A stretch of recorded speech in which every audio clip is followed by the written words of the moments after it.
Welcome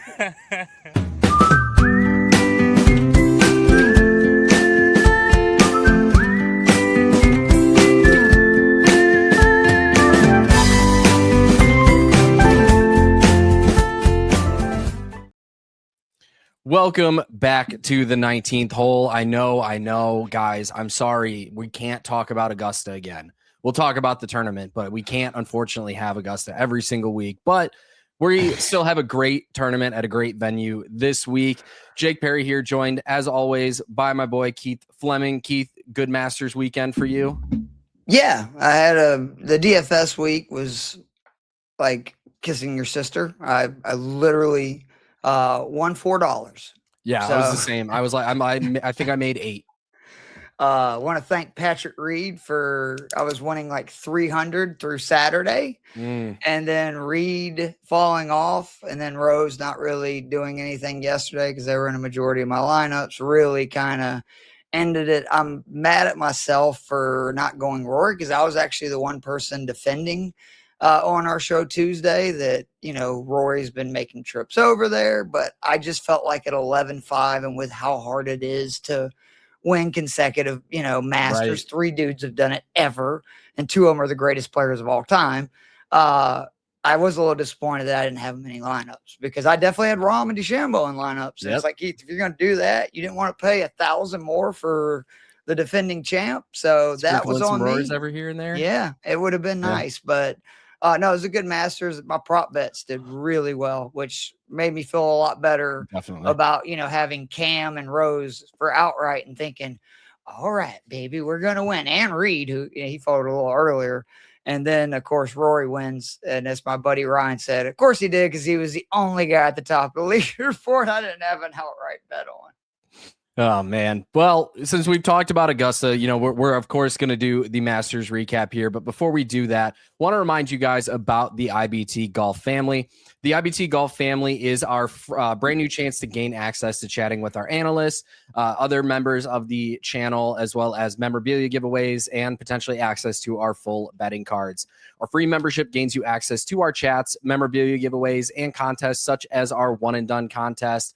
And then our upgraded membership, which is $3.99 a month or $36 for the year, gives you full access to our full betting model and betting cards, as well as access to our football family, racing family, and entertainment family. So you guys do not want to miss out on that.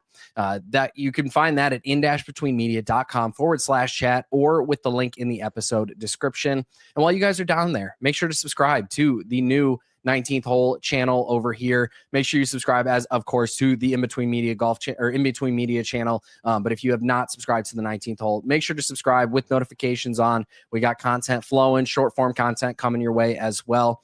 Don't want to miss any of that. But with that being said, let's head on over to talk about Augusta.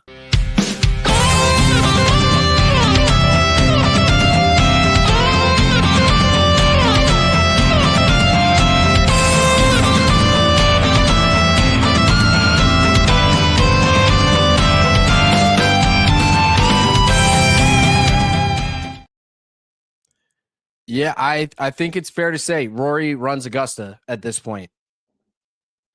After the last 2 years, we can't really argue it.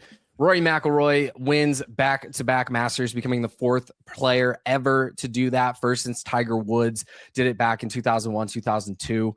I want to say a dominant performance throughout, but it really wasn't.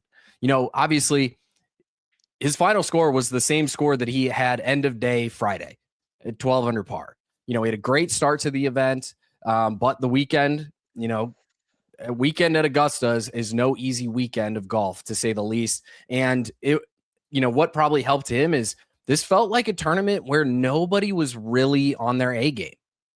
Scotty was probably playing C+ golf for him throughout the weekend, ended up, just one shot back, realistically about an inch and a half away from sending this thing into a playoff, all said and done, off that, I think it was like a 17-foot putt that he missed by about an inch.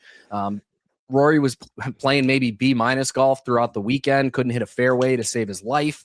Luckily, his trips up to Augusta, he knew how to play out of that, even though supposedly he shot a course record 62 on one of those trips. So he was probably in the Why are fairway. people outraged, though, about the practice rounds? It's stupid. People have been doing this for forever. It's one of the spoils of being a Masters winner. Yep. Is you are a member of the club and you can go by there and play golf anytime you want to, that the course is open. Yep. So I respect Rory for doing what he did the last month and just, going all in and going over there. But Tiger used to do this. Jack has said he did it back in the day. Phil did. Like, shut up, people. Like, do y'all not know how Augusta works? Like, it's so stupid. Yeah. I mean, I know they now have like the arbitrary quote unquote limit where if you can't get a member to host you, if you're not a champion, you could play 5 practice rounds as an invitee. Do we really think Rory was playing that many practice rounds at Augusta? Like, he probably was out there 7 times, 8 times, maybe. Yes, he didn't play any other golf leading up to the event. He didn't play in any tournaments. But that's really where he has the quote unquote advantage, right? And that advantage has come from being one of the best players on the planet for 2 decades. Mm-hmm. That he has afforded himself the ability to not have to play every single event. He has afforded himself the opportunity to, yes, he's got a private jet. Guess what, guys? If you're making $1 million a year and Augusta is that big of a deal to you, like a lot of these guys are making, millions of dollars if they're playing in the Masters. Sure, some of the amateurs don't count in this. Sure, some of the, newer guys on tour don't qualify for this. But a PJ from Florida to Augusta, Georgia, 20, 30 grand. They're not that expensive. And a lot of people fly in to play Augusta National because all of their members basically are also filthy rich, right? So this is something that their club is used to is we'll send a car, pick you up at the airport, bring you over, you got your locker. And the other thing is just like, what is the PGA Tour going to say? I saw some people complaining, well, he could have played in some other PGA Tour events. This guy stayed, okay? He stayed when everybody was bailing. Rory stayed, was actually the guy fighting for the PGA Tour, and he got screwed by it. Let's be honest. Like, we're finding out now he could have taken $300 million and came on back because look at what Koepka's doing, Reed's doing. Like, a lot of them are coming. DeChambeau, I think, is going to eventually come back. Like, I just don't understand. Like, Rory is maybe the most likable person on the planet that is a professional athlete. Seems like a genuinely good dude. And I just don't get it. It's like people just want to tear him down. Everybody was rooting for him last year. And now it's like half of at least social media was like hating on him. And I'm like, what has he done in the last year that has made you change this much? They didn't have outright cards on Rory. That's why they're mad about it. End of the day. It was, like we said, it was a great tournament. And yes, you could say that Rory winning is boring. I think it was awesome to see him win yet again. 4th guy ever to do it. Come on, like, people, it's not all about gambling. It's about history. And this win puts him without question in the top 10 greatest golfers of all time. I would argue he is right on the doorstep of top 5 because if you look at it, since 2022, obviously we know he's got the 2 wins at Augusta. He's got 3 other runner-up finishes. That's 17 majors in that span. He's got 2 runner-ups at the U.S. Open, 1 at the Open Championship. He's finished top 5 in 7 of those 17 majors, 8th or better in 11. And maybe the most impressive feat is, again, this is 4 years in a major. He's already finished 7th or better in 3 of the 4 majors in that span. Just go over those 4 years. And in the other one, he's finished top 8 in 2 of them. 20 top 10s in his first 51 majors. He's had 11 in his last 17. He continues to get better. He's got 30 wins, 6 majors. He's only the 6th guy to complete the Grand Slam. And I say this over and over again, and I'm proud of myself because I thought it was just a pro Tiger thing in the mid 2010s, but it's way harder to win golf tournaments. It's so much harder to win now. Harder and harder and harder because it's a global game and there's more good, young, talented kids who have played at very highly competitive levels from the time they're young kids to where it is so difficult. Like the tour is so deep right now. Yep. This is no disrespect to the guys that played the 60s, 70s or whatever, but it's a different animal. Like it's a different. totally It's so different animal. It's totally different from when Tiger was dominating in the early 2000s. And I feel like that was much more difficult than obviously the 1970s. That's just the way sports work. Yep. Yeah. It's the age old argument. Like, no, Babe Ruth couldn't hit half the pitchers that throw today. Like, yes, he's Babe not Ruth. Great. Exactly. It's just, it's so hard to compare eras, but what Rory has done has been so spectacular. And in an event where heading into the back nine, he was not back nine on Sunday. He was not winning this tournament. Justin Rose had a 2-stroke lead. Performance. Gutsy. He put himself in bad spots too. And I think 18 is a prime example of that. Misses almost has to hit it into a different fairway. Where the hell is shot. He? Hits a slinging draw 8-iron into a bunker that almost ruined his tournament last year. Ask Bryson about that bunker. Yeah. And like, this is Augusta National, right? This is a course where a guy who started the day 7 under par made a 10.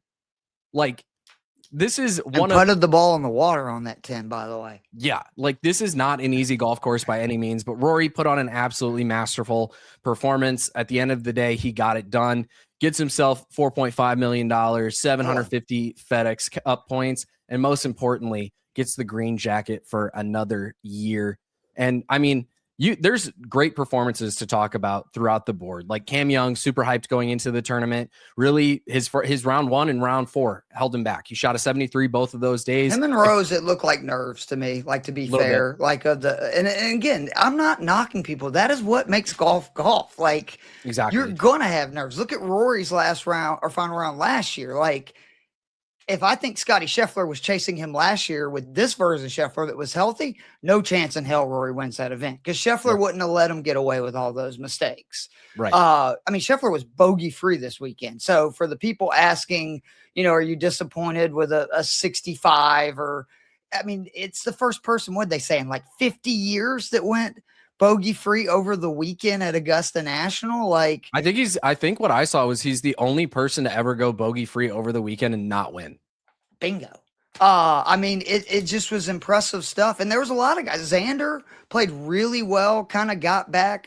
Obviously Terrell Hatton, if not for a rough third round, like he played his tail off.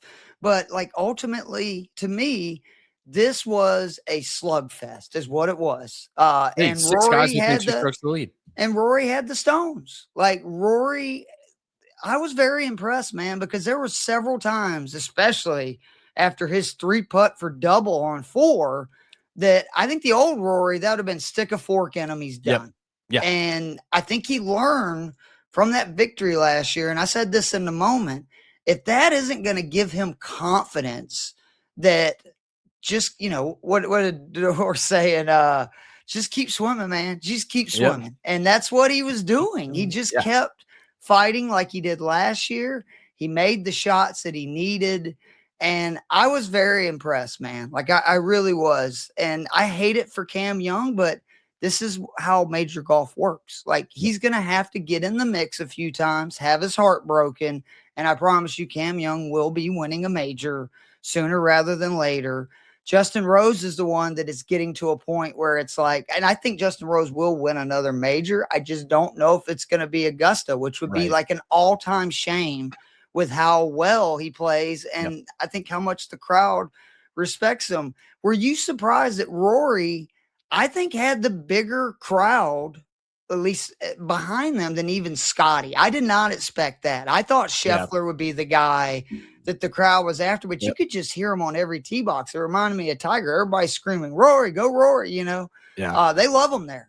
Yeah, he represents so much about what Augusta is and what Augusta kind of stands for as like a pinnacle of traditional golf, right? Like Rory, for the most part, is very even keel, very mild tempered, goes out there, plays his round. You don't have theatrics like Sergio Garcia had, where he's breaking his driver on the second hole.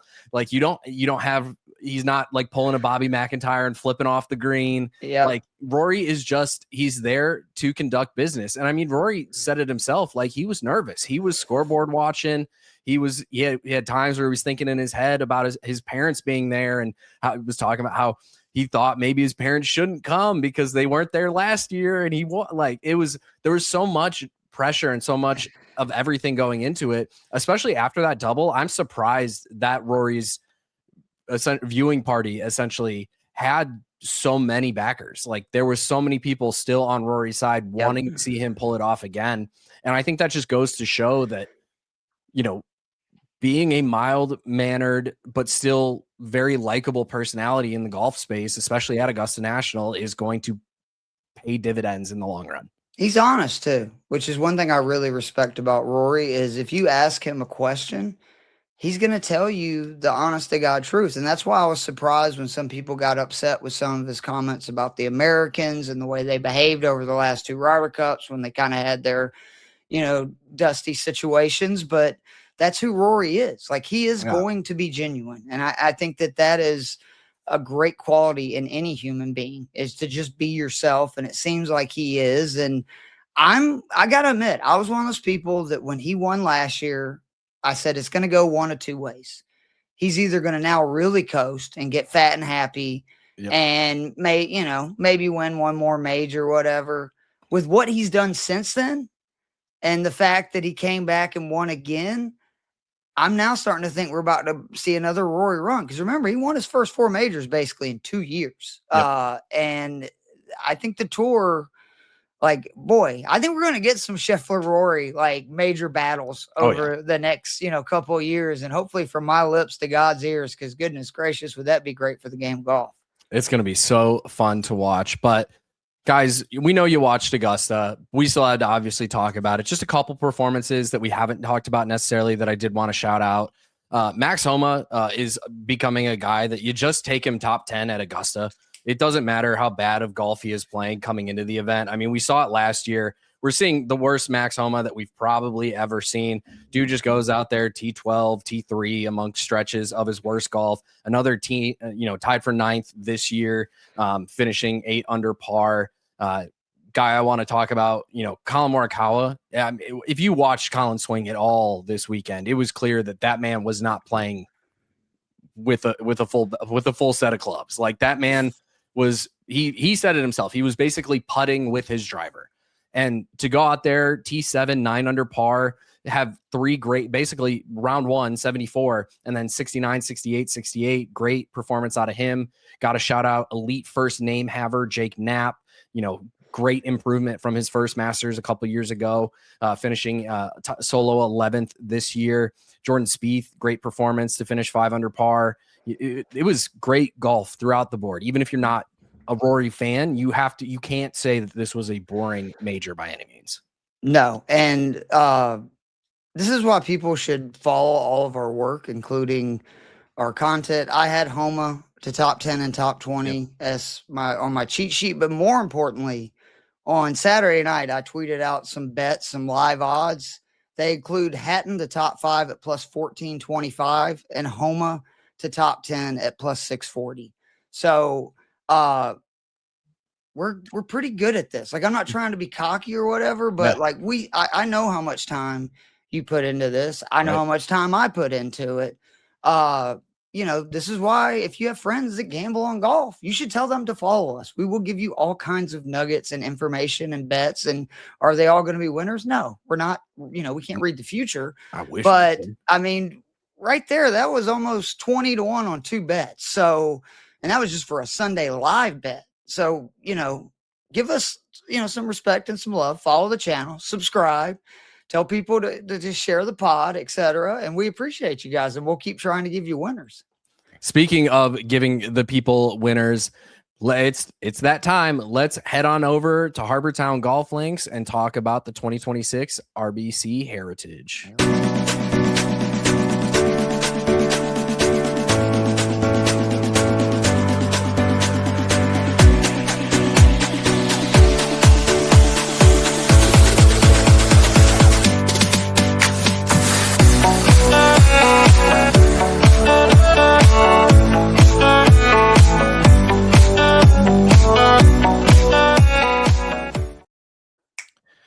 Harbor Town Golf Links is the host this week in beautiful Hilton Head Island, South Carolina. I mean, we talk about Augusta being predictive, right? And RBC Heritage, Harbor Town Links, it's a predictive golf course. It's not on Augusta's level, but in terms of what players can do to play well here, it's pretty straightforward. Hit fairways, hit your mid to long irons well.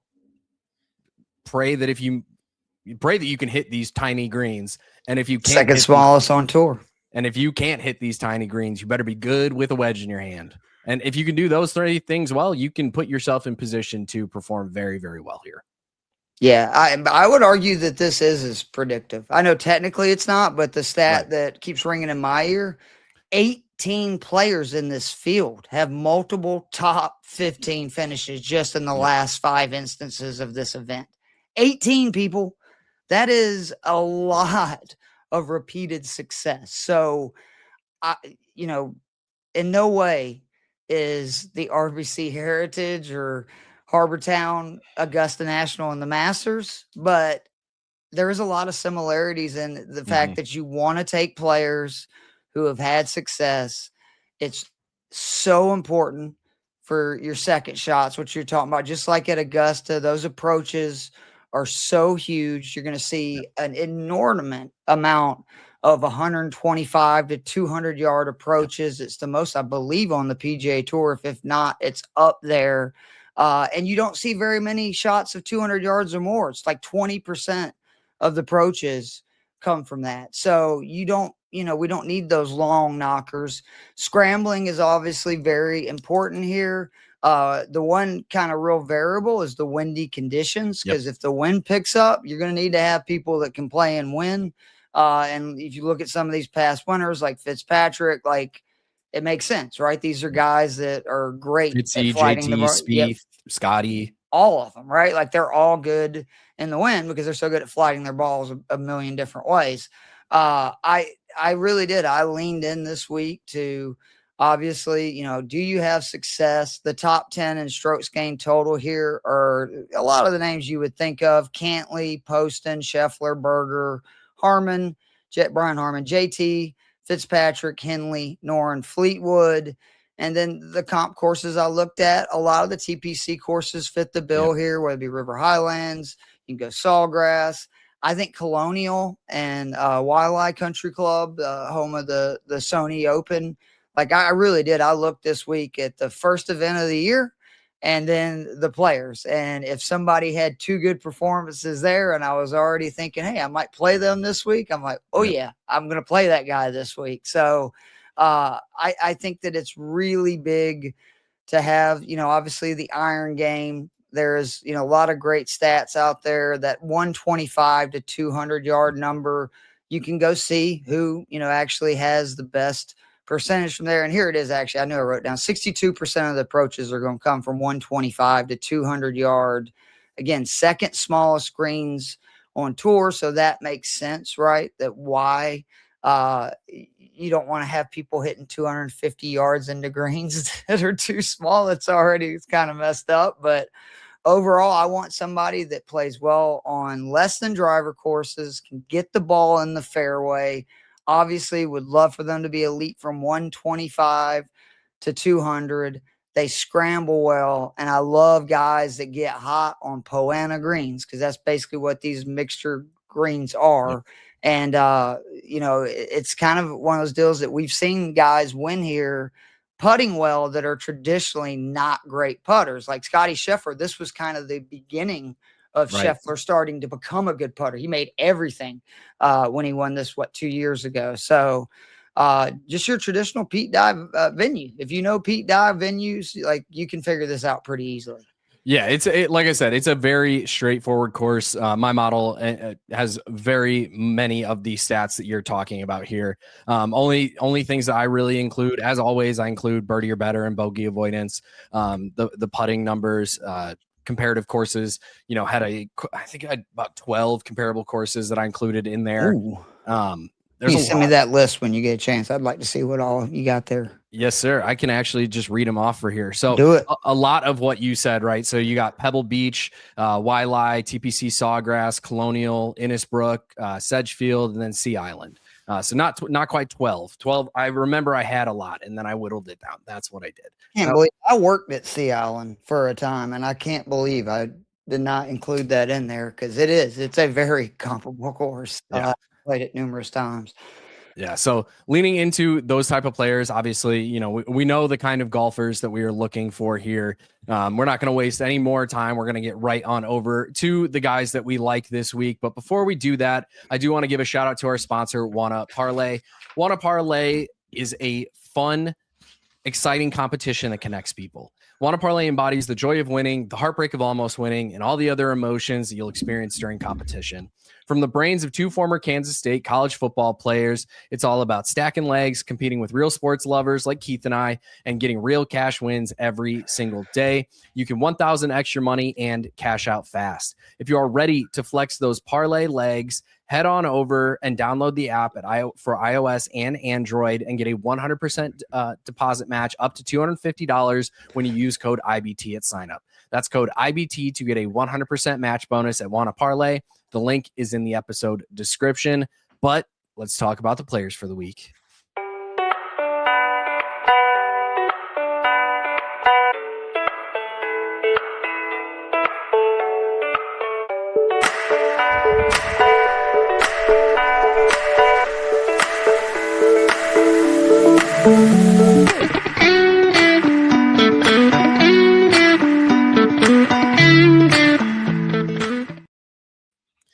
All right. Looking at the impression of the books this week, it's basically what we expect, right? Scotty up at the top.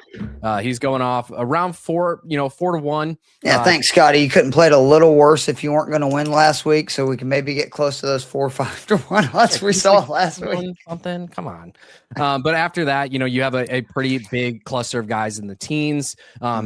Book dependent, you're looking at guys like Xander, Matt Fitzpatrick, Russell Henley, Cam Young, Tommy Fleetwood, a lot of guys we've already talked about on the show going off in the teens, a pretty big contingent, then in the mid tier, and then a bunch of long shots. But, starting off this week, you and I are looking at a very similar place here, but I will let you start us off by talking about Russell Bustle Henley. We talked about this last week. He has finished outside the top 18 once since last year's PGA Championship.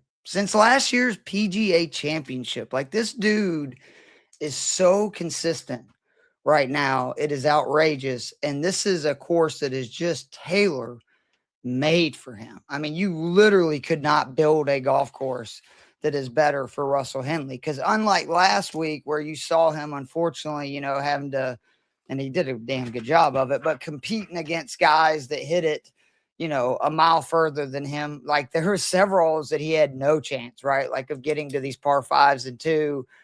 There was holes that I saw, like they showed where Rory McIlroy's drive was. I know that on 5, I think it was Saturday, Rory was over 100 yards past Henley and they both hit driver. So usually at a disadvantage. He's not this week. One of the straightest drivers on the planet. And it's actually an even added bonus that this is a course a lot of people are going to lay up off the tee. Russell has the kind of distance where he can actually be a little more aggressive because he's not going to run it through the corner of these fairways and stuff. He's shown that he really likes this venue. He's basically gotten better each of the last 3 years, 19th, 12th, 8th last year. He is putting not quite as good as he has in recent years, but that's only because he's like the most elite putter or one of the most elite putters on tour. I mean, he's still 17th in strokes gained putting, but for him, that's actually slightly down. It's the scrambling that makes me so excited. He's third in that. He's a magician around the greens if you watch him at Augusta. And then again, there's very few shots that are coming from 200 yards. They're mostly going to come from 125 to 200. And that is like right in Russell's wheelhouse. He's, top 30 from 150 to 175. He's top 35 from 100 to 125. He's top 20 from 50 to 125. Like, he's going to have the numbers that he excels at into these greens, which is really big. And something that will surprise people, Russell is just playing such good golf that, Like par 3 scoring average, 5th. He's actually playing par 3s under par this year. Par 4 scoring average, 24th. He's playing par 4s under par this year. And par 5 scoring, he's 11th. So even the one thing that you would think he would struggle with his lack of distance, nope. He is making birdies because his wedges are so dang good.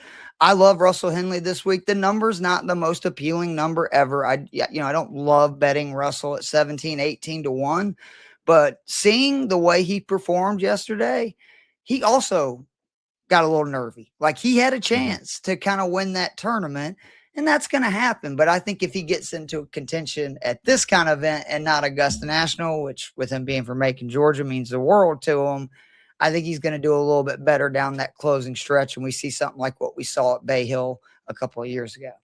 Yeah, and as you stated, even when he loses some of this distance off the tee, there's a reason. A running joke on Twitter this weekend was like, who wins in a close to the pin contest? Russell Henley from 220 yards or you from 20 feet off the green? Yeah. Like the dude, even when he is at a disadvantage, finds a way. He had his best week on approach since 2020. And this is a guy that we talk week in and week out about being just such a boring, consistent ball striker. He's second in my model this week. Only Matt Fitzpatrick beats him out. And realistically, like it's a coin toss at the top of my model. It's less than a half point kind of difference between these guys.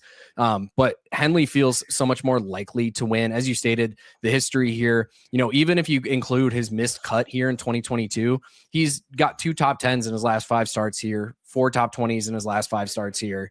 Like the dude plays good golf here, and he's playing great golf this year. As you said, the putter is not what it has been, but this is a surface that plays to his putting style so well. He's 11th in my model in putting this week. He's going to be pretty dang good this week. Great guy for cash on DraftKings too. I just think he's incredibly safe, and it's not going to break the bank where you can play several players. Obviously, you can't like have him and Scotty in a lineup, but you could easily have him and Xander or somebody else. You can work that out pretty easy. Yeah, sub 10K on DraftKings. I'll take that any day of the week. A guy who is also sub 10K on DraftKings, top 10 in my model this week, coming off a very solid performance at Augusta. Ludvig 22 to 1 via FanDuel. This feels like a Ludvig week, and we know I'm not the biggest Ludvig fan in the world, right? Like, I think there's parts of his game that are phenomenal. He's a great ball striker, amazing off the tee. When the wedges and putter are cooperating, very strong parts of his game. Those are what he's most likely to lose. But another guy who's coming off one of his best approach weeks of the season, one of his best weeks off the tee of the season, has a top 10 finish here. And when you go across the board in the model, like I said, really the thing holding him back the most is his approach from 100 to 150 as a whole is 48th in the field. But I can look past that when you look at and you consider the fact that over the last 24 rounds, he's got the highest birdie or better percentage in the field. He's 8th in strokes gained around the green. He plays these comparable courses that we're talking about extremely well, where he's 5th in strokes gained total on those courses. Like, this is a guy who is set up to win an event like this. Just a straightforward, hit it, walk to it, hit it again venue. That's where we're going to see Ludvig break out and really get that win that we've been waiting on since the Genesis. And this is a venue that I think fits his game so well that if he plays to his level, it's going to be hard to not see him in the top 10. Totally co-sign. I mean, the big thing for me is you might be a little concerned because his scrambling numbers, they're not like as good. Fantastic, but look at his strokes gained around the greens. That's really good. So scrambling is a weird thing because when you're putting well or chipping it close, your scrambling numbers are going to be great, right? But some days you just are in a bad position and you necessarily don't hit a bad chip. You don't make the putt, and then that counts against your scrambling. So I wouldn't look too deep into that. And remember, it just feels like he's ramping up. And he's getting back to the confidence he had before he had all those issues. Like about a year and a half ago. He scares me. He's going to win Augusta for sure. That I am now 100% like sure of, because it is so rare for somebody to come out in all 3 of their first appearances and just play at the level he did. Yeah. He had his worst Masters ever this past weekend and finished T21. Yeah. The dude gets it, and he gets how to play. That he does. Next up on the board for you, Siwoo Kim coming off 33-1 over on BetMGM. Kind of the start of our mid price here. I left him in the quote unquote favorites category because on a majority of books, you're not getting this good of a number. This is definitely. Thank you, BetMGM. He was like 24-1 or something like that on DK? I think I was 20, like, dang. He's at 27-1. He opened at 37-1. So I wish we got that one in when it opened. That would have been a smash click for me. But, what haven't we said that we can just continue to say about Siwoo Kim?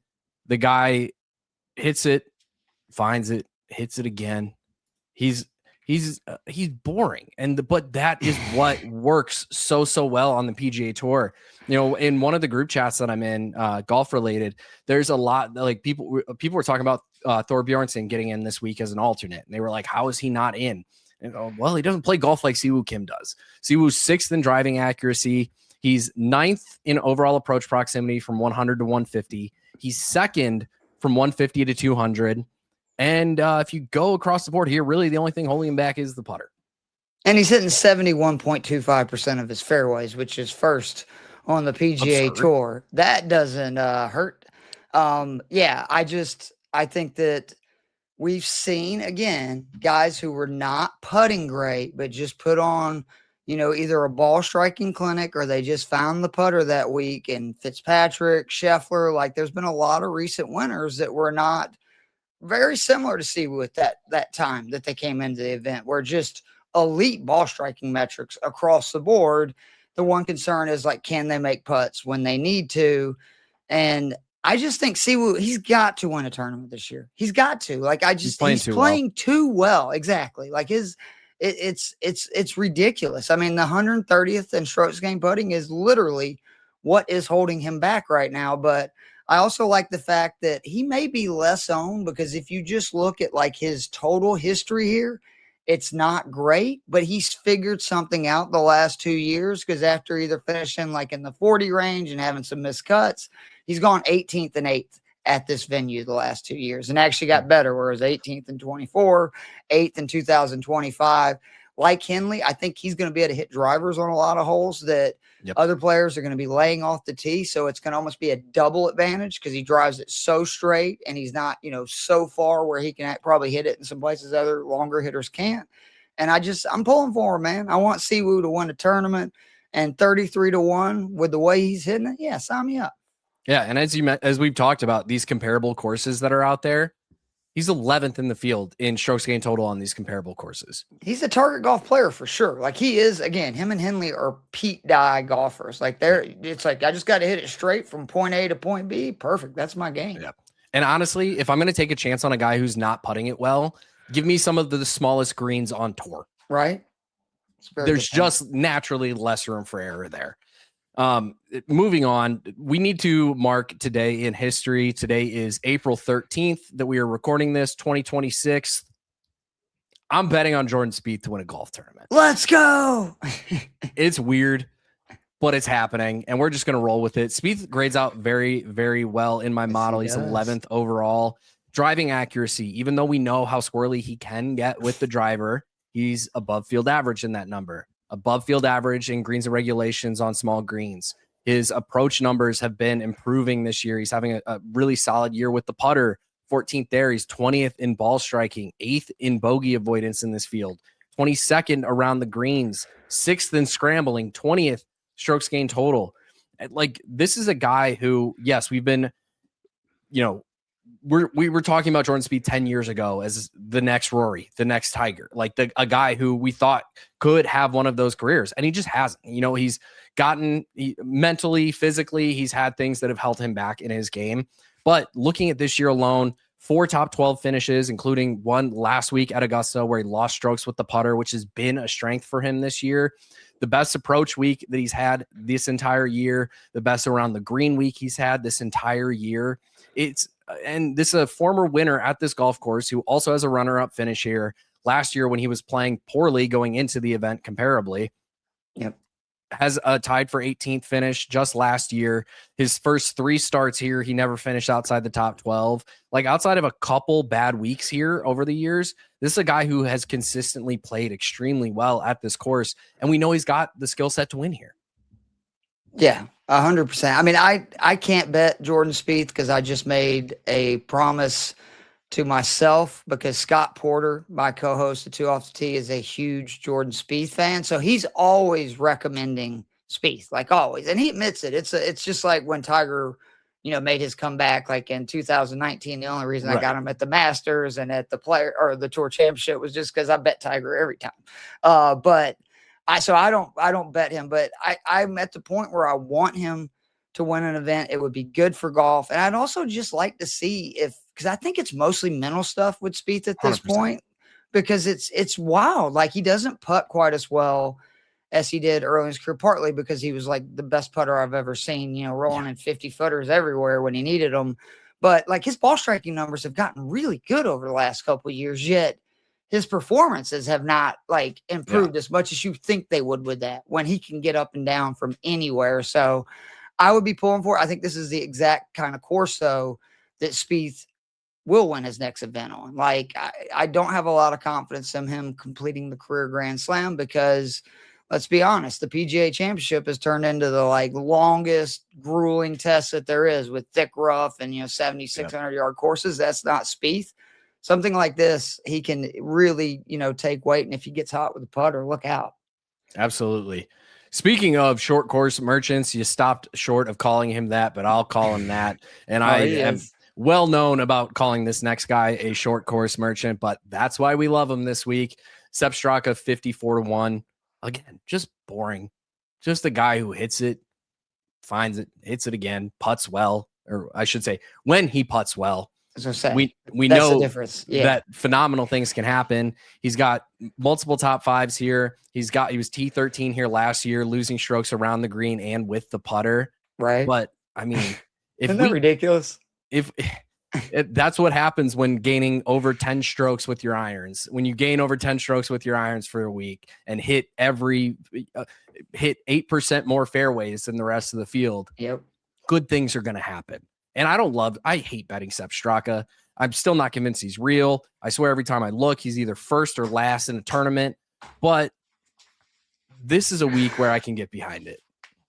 Yeah, he's my guy, man. Like, anytime you've got a golf course, like, he reminds me of Adam Scott about 5-10 years ago. That it's just like, anytime it's an event that the scores are not going to be crazy low, because like, I don't think he's typically going to win those kind of events, right. But anytime that there's wind, he's an exceptional. I mean, you went at the Honda the year that he did, and the wind was just unreal. I think he won it like 1 under that year, but he's both a dog in the sense that he's a Georgia Bulldog, go Dogs, and also just a dog in the way he plays golf. The ball striking is outrageous. He's right now 9th on approaches from inside 100. He's 8th on approaches from over 100 yards from the fairway, and he's 6th in fairway proximity overall. So like what you were saying, he is just so good. And he's another guy that thrives on less than driver courses. Like, most of his best performances come on this. Go look at TPC Sawgrass this year, right? Which is the biggest one he's played this year. He finished 8th. So I really like Straka there. And also, check out his top 5 and top 10 odds are also very appealing this week. Absolutely. Next up, we have a guy coming off of his first Masters appearance who's been playing some phenomenal golf here as well. Tell us about Jacob Bridgeman. People just, I guess, because he's new and they don't really know what to do, but he's honestly playing as well as anybody on the PGA Tour right now. I mean, the 41st finish at the Masters is huge. That is not easy to do. Debutantes, which I don't know, I want to know when they started doing that. Friggin' Augusta and their way they say things. But the debutantes normally do not do very well in their debut at Augusta. The fact that, I think it says a lot about him and Goddard both making the cut, like, that's a big deal. It's just like Jake Knapp made the cut last year. Like, it just, to me, it screams this guy's for real. Like, he's going to be around for a while and in contention in events. And everybody talks about his putting, and they should. He's first in strokes gained putting. He's first in 3-putt avoidance. He's first in total putting, and he's second in average feet of putts made. So, like, when you do all that, you're going to typically be pretty good at golf. But his other numbers are really good. Like, he's 30th in total driving, 22nd on approach play, 21st in green and regulation percentage. Like, that is pretty good. 5th in birdie average, second on par fours, which will be a big deal this week. And then again, we talked about, the numbers, right? From 1 to 125, he's 7th on tour on approaches. From 50 to 125, he's 5th on approaches. From 125 to 150, he's 17th on approaches. From 150 to 175, he's 17th on approaches. That is good as anybody in the field for that big swat of numbers. And by the way, if you're curious, that 175 to 200, he's 43rd in it. So it's not like he's chopped liver. I really like Bridgeman this week. Somebody can putt like that on small greens. He's liable to make every putt that he sees. I think this is a ridiculous value at 55 to 1. I think he's a ridiculous value in DFS as well. And it would not surprise me at all if he wins this event. Yeah, absolutely. Moving on here. I had to throw the picture in there. We've talked about this guy too many times this year for me to not throw the shirtless picture. Oh, okay. It wasn't that one. I thought it was the other guy coming up that we were going to fight over, but go ahead. I couldn't not include the shirtless picture of Akshay Bhatia, 57 to 1, coming off of Looks like me with my shirt off. Does not look like me. I wish I was that skinny, but I like food too much. Akshay Bhatia 13th in my model this week. Really only thing holding him back there, driving accuracy. Yeah. He's 46th in the field in driving accuracy, but he's a guy who's not afraid to take less than driver off the tee.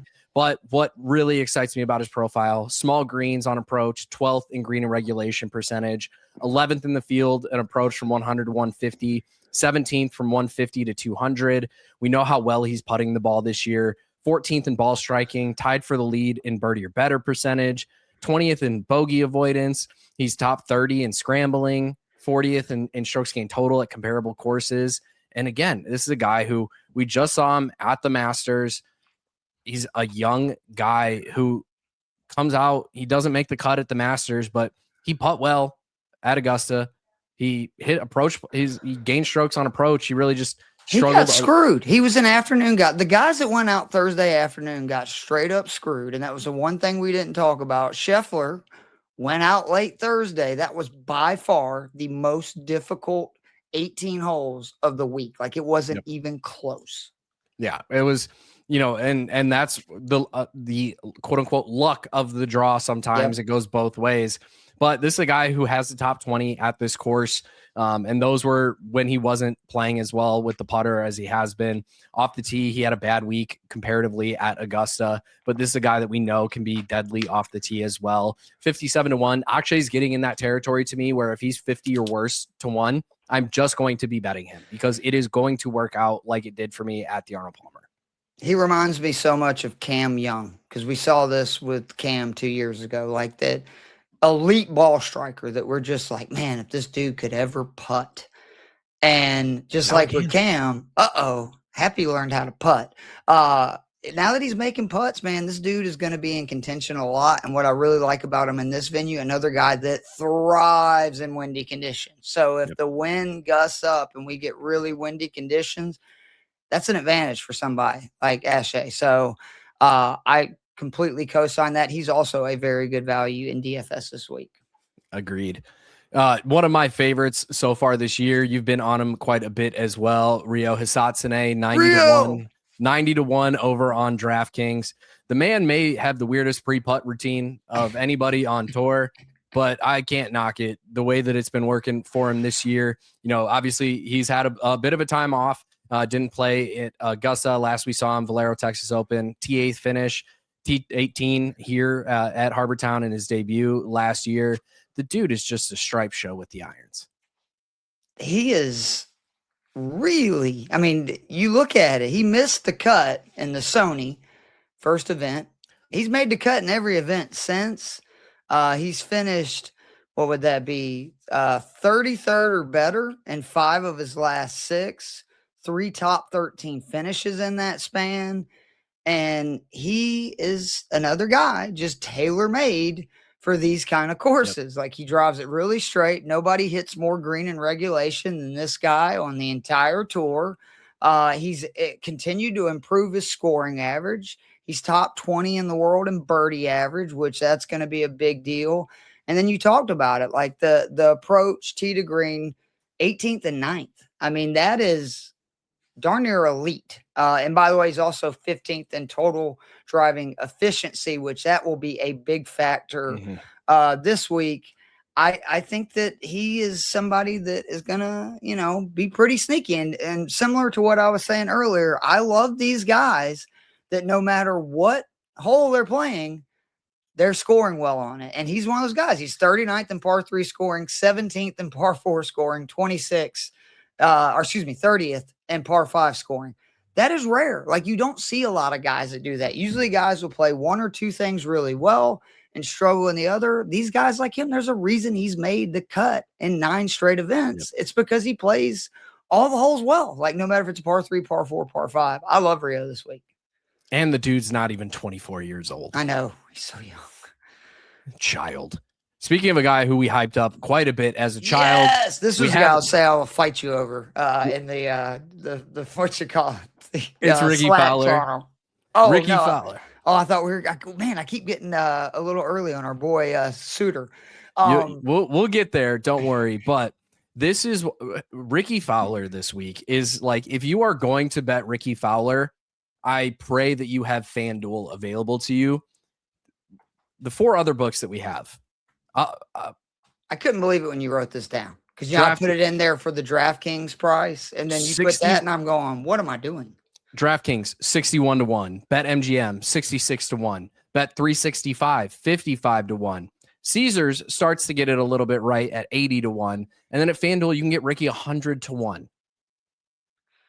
Do you know what causes that? Like, is that just purely the bets that are being made on guys that it's reactionary? So, like, he's getting a lot of action at the other books, and they probably what did he start at on 100-1 on FanDuel? Wow. Yeah, it's wild to see that kind of disparity for a player like Fowler, who I would assume is still a pretty popular bet just because of name recognition. Yeah, he actually has fallen on basically every book from Open. So on DraftKings, he opened at 57. Bet365, he stayed consistent there. Caesars, he opened at 65-1. But I mean, 100-1. Like, I'm just taking the chance. When you hit triple digits on a guy like Rickie, who can win this type of venue and has played this type of venue well in his past, he's got two top 20s, not counting his top 10 here a few years back. And like, yeah, the recent play hasn't been all great, grass right? comp course, right? Like a lot of these venues that he's had a lot of success at. And we look at Rory, like, yes, missed the cut at Valero. Yes, missed the cut at Houston. But we're also talking about a guy who had 3 straight top 20 finishes to start the year, a top 10 at the Arnold Palmer.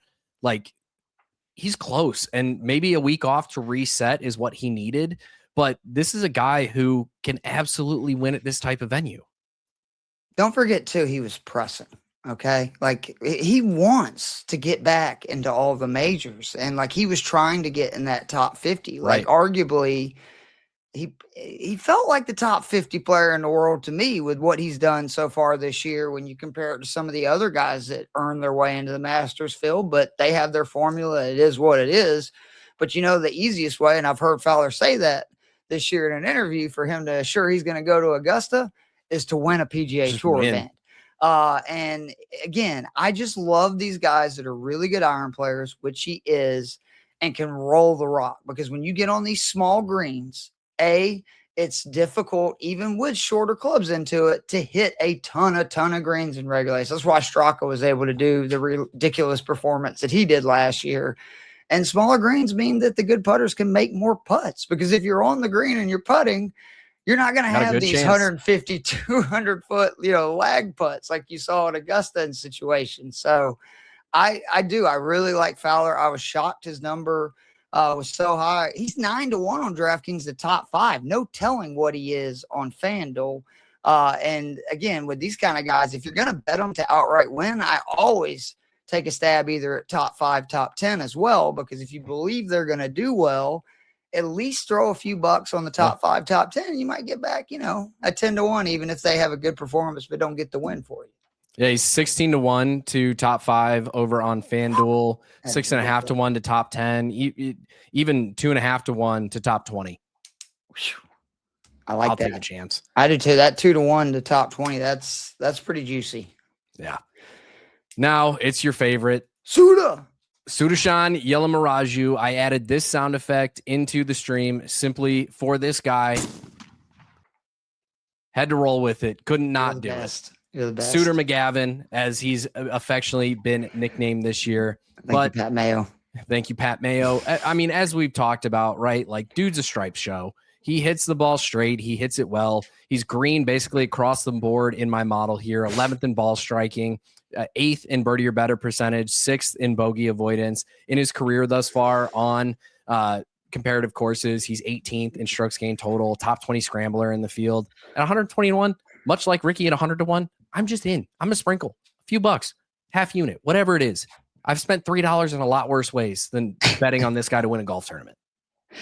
I said it when we did so well with him at I don't know if that was the Houston or Texas Open. I can't which one he played in, but I'm going to keep riding the hot hand.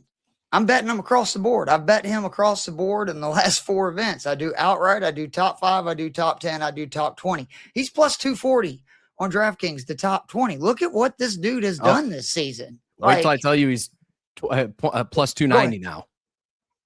Dude, like what is going on here? Odds are getting better. 630 to top 10. 770. Oh man, dude. There's one I'm glad I did not pull the trigger on. Basically 20 to 1 to top 5. This is insane. This is my guy though. And I don't understand what this course would not set up well for him. When you remember that little course that we were talking about that was a good players championship, he finished 5th there. Remember the other one, Wiley Country Club we were talking about? Finished T13 there. What are we doing? Like this guy should be on your betting cards. He's going to be again in every one of my freaking DraftKings lineups. There's no way for cash at the price he's at, which by the way is 7,200. That he's not going to be in every lineup. And like, let's go. Let's win some money. Eventually, these books and the DFS sites are going to figure it out. And he's going to be super expensive. And we're going to have to go, oh, man, well, that was fun. Till it gets there, I'm riding that wave, baby. Yeah, he's 9th in my model this week. Like, just fits this course to a T. And at this cheap of a price, absolutely cannot ignore it. That is our last outright of the week, outright that we're going to talk about for the week. As always, join the IBT Golf family, see our full betting cards in the Discord down there. But you've got some prop bets that you want to go with this week as well. So I will let you take it away. I agree with most of these. We have one guy on here we'll disagree about, and that's just because I refuse to bet Brian Harman. But besides that, is it the waggle? Tell me the truth. Yeah, I don't want to spend 4 minutes watching him. I get it. Waggle his golf club. I'll fight him if I ever see him. I swear. I've been saying for quite some time that I think the props are the best value now on these betting sites. They've gotten so good at outrights, and really by so good, I just mean they don't give you the juice that they should be given. Like you're again, I've talked glowingly about Russell Henley and how much I want to bet him outright, even at 17 to 1. The dude's only won like 4 events in his career. He's 17 to 1. He's been on tour for 15 years. Like that's not fair odds, but it is what it is. However, though, on these prop bets, it can get pretty interesting. Let's start with, Harman, who again, 3rd, 12th, 7th, 25th, 35th, 13th. He obviously very much likes this course, and he is playing really well entering it. Like he is coming on strong. He has continued to get better as this season goes on. Anytime it is a golf course where, driving is, more about accuracy than it is distance, Brian Harman. Anytime you're talking about scrambling around the greens, Brian Harman. Like this is a Brian Harman golf course. And you can get him at 1270, plus 1270 to top 5, plus 570 to top 10 on DraftKings. Sign me up for both. Sahith Theegala. Can I actually update you on these odds? Of course, yeah. Yes, 16-1 to top 5 now. Oh man, this is awesome. And 2 on DraftKings, and then to top 10 on DraftKings, 6.5 to 1. And I'm so glad that I did not post these to the cheat sheet and make my bets yet, because this normally goes the other way for me. Yeah, no, these odds for a lot of these plays, I think it's because it's such a top heavy field. So many people are betting on the big names. You're seeing probably a lot of money go to Scotty, a lot go to Fitzy, a lot go to Fleetwood. Like you're seeing a lot of money drift to the top. I get it. So next up, Sahith Theegala. He missed the cut here last year. Last year he was playing terrible, people. It was awful. He was hurt so bad. He was hurt. And this year, he's showing a lot of signs of life with the Sahith Theegala we know. His 2 previous starts here, very good. I can't remember if they were both top 5s or if they were top 10 and a top 5. But either way. Yeah, top 5 and runner up. Yeah, there you go. Top 5 and runner up. You can get him at plus 1150 to top 5 on DraftKings. It's better than that. What's it at now? 1475. Come on, people. And now hearing it's 1475, I'd look at the top 10 too, which 6 to 1. 6 to 1. So sign me up. Next up, we got Patrick Rodgers, who this is one again that I don't understand where these odds and stuff come from, because Rodgers has played very well at this venue. He's having a very good season quietly under the radar. Scott Porter, my co-host on 2 Off the Tee, has done a wonderful job of talking about that, because he's not setting the world on fire, but he's just really steady right now. Yeah. And then when you go on DraftKings and you filter by fantasy points per game in any cash lineup, he's near the top. The dude is just been consistent this year. That's what you want, especially in cash games. And then, like I said, finished T19 here in 2023, T5th in 2024. Last year, T42, but that's a big deal when you make 3 cuts in a row at a venue. It shows that you obviously feel comfortable on that venue. And he is another one of these guys that just thrives with his iron play. And I think that, this is a good opportunity for him to really contend. And when somebody has, and to what we were talking about, 61st in approach, it's not beating the world around, but it's good. 67th in putting, 50th in around the green.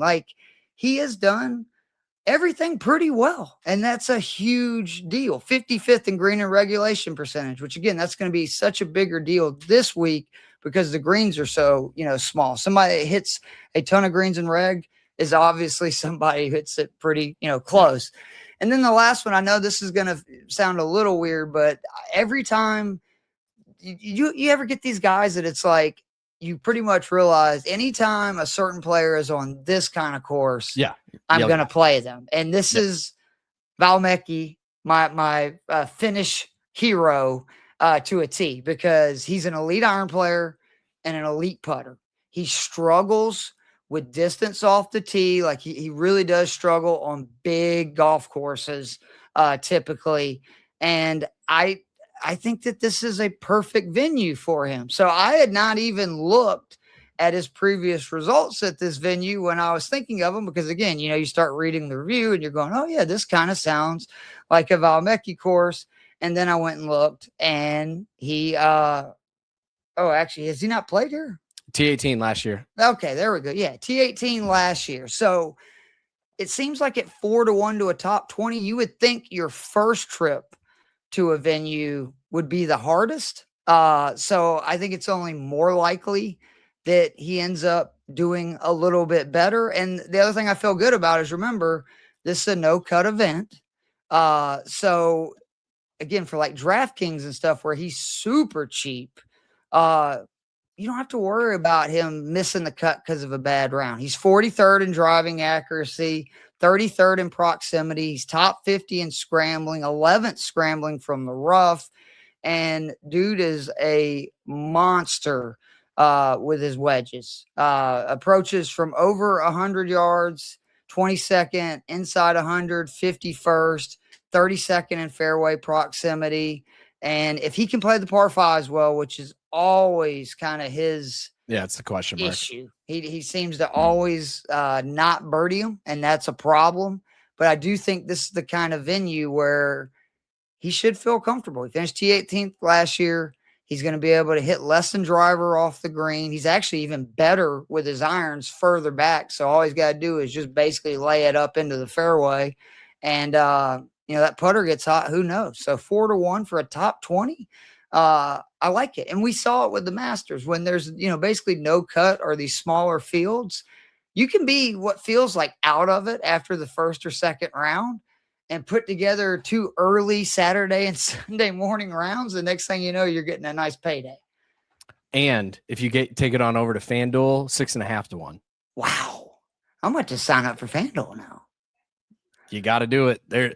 And this is why we always, I always stress heavily to check your odds. And this is why we do the section of the show where we look at the books, because you can find some crazy discrepancies, some great value plays, and it's with all of these markets. As you can see, it's not just with your outright markets, like top 20 markets. You can find just some outlandish discrepancies, like Jordan Spieth this week, for example.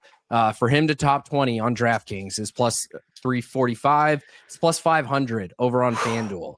You can find gaps like that. Like if you like Joe Highsmith this week, more power to you. Respect. I can't. But 17-1 to top 20 on DraftKings, 35-1 to top 10 on FanDuel. Like there is value to be made just by looking at a few different books and figuring out where the best place to lay these odds are. But that's why you're here. We're giving you the best odds. Can I ask you one more guy before we get out of here? Absolutely. I'm curious on what you think. Sungjae is somebody who has dominated this venue. Yep. It sets up perfectly for his game. I was pretty impressed with the way he played at Augusta because, again, the dude really struggles with his putter, and that's probably the toughest golf course on the planet to putt on.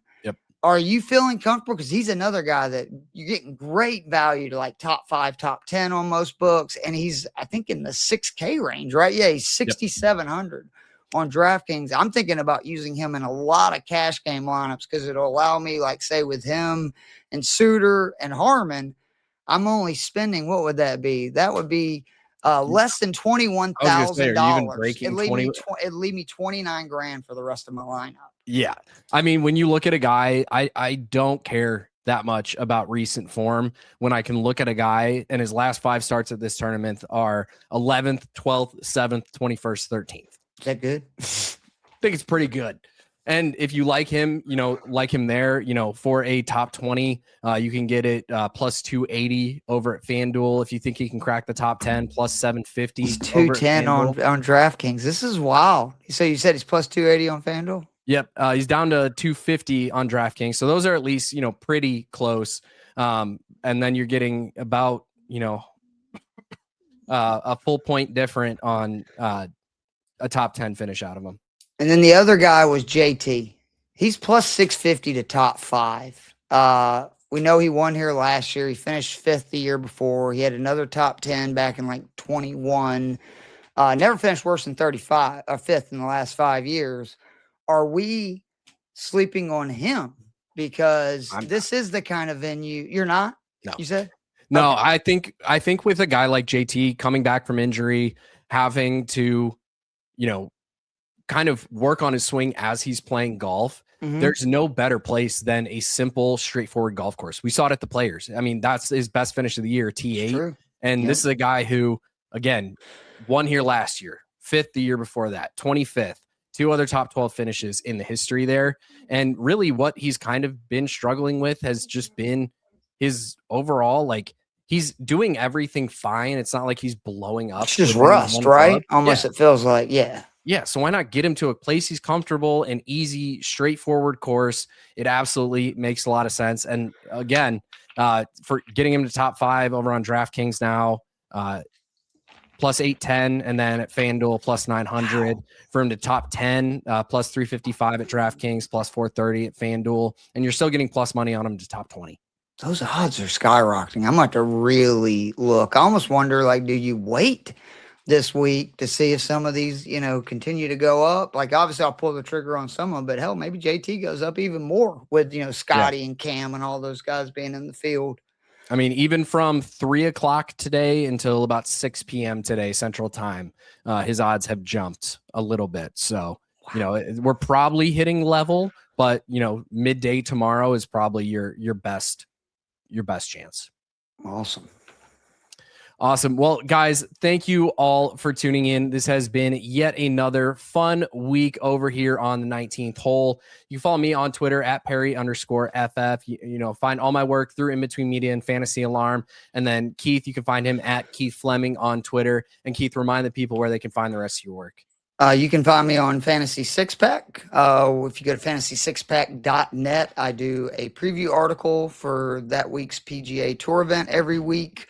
I also provide for all access members a cheat sheet both for betting and DFS. And then me and Scott Porter get together on Fantasy Six Pack's YouTube channel for 2 Off the Tee on Tuesday nights. And then also on Wednesdays, I go on the Inside Drive podcast with my buddy Ryan Mulvey, who for y'all that have been following me, Ryan's doing well. He's had 2 tumors removed from his brain. It's always a battle, but he really is doing well. He looked great. Saw him in person a couple of months ago, and it made my heart very happy. So he would appreciate it, and I would too if you'd follow his podcast. And outside of that, talking golf with you knuckleheads, which I am really enjoying. I can't thank you enough for bringing me on, Jake. It is a lot of fun to talk golf with you. Oh, you're muted, buddy. Standard. Sorry, guys. I'm sick. I'm coughing every time I'm not talking during this show. But Keith, it has been an absolute pleasure to have you on. Cannot wait to see what the rest of this year brings us over here at the 19th hole. But we will see you all at our next tee time.